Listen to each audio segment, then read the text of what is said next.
গণতন্ত্র অনেক বেশি, গণতন্ত্র অনেক বেশি হওয়ার সঙ্গে সঙ্গে এটাও এই মাত্র অনেক কিছু শুনছিলাম।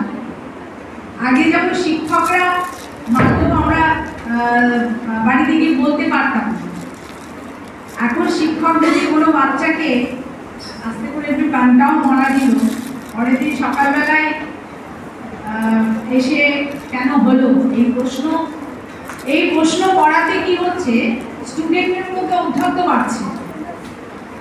তো এইটা বাড়ি থেকেই শুরু হচ্ছে। এই অধ্যত্ত গিয়ে 20-22 বছরে শিক্ষা সবসময় প্রথমে আমাদের 40 বছর আগে কি ছিল, এখনো কি কিছু, সেই সময় কি আমরা শিক্ষিত ছিলাম না? ছিলাম। আমরা দৌড়তাম না ইংলিশ মিডিয়ামেই পড়তে হবে, আমরা তখন ভাবতেই পারতাম না। যেমন আমিও এখন অনেক স্টুডেন্টদের বলি ইংলিশ মিডিয়ামে পড়ার জন্য আপনারা কেন দৌড়ন, আমাদের তো বাংলা মিডিয়ামে আছে, ভালো পড়ানো হচ্ছে। যেমন এখানে এডি স্কুল আছে, আমার এখানে ভীষণ ভালো স্কুলটা। এই যে অনেকগুলো জিনিস মিলে সমাজ অনেক বেশি এগিয়ে যাচ্ছে। আমরা আমাদের নিজের ভাষাকে, আমি যদি মহারাষ্ট্রে যাই সেখানে তাদের ভাষাটাই অগ্রাধিকার দেবে, কিন্তু আমরা না পারা জায়গা থেকে সেখানে না পারছি ইংরেজি বলতে, না পারছি তামিল বলতে, না পারছি আমরা হজবট। কিন্তু তারা এখানে এসে আমাদের এখানে এসে যে আমাদের যে ভাষাটাকে আমরা যতটা বেশি ভালোবেসে কথাগুলো বলবো, তত বেশি আমাদের ভাষাকে আমরা অগ্রাধিকার দেব। স্টুডেন্টের মধ্যে এইমাত্র উনি বলছিলেন অনেস্টি,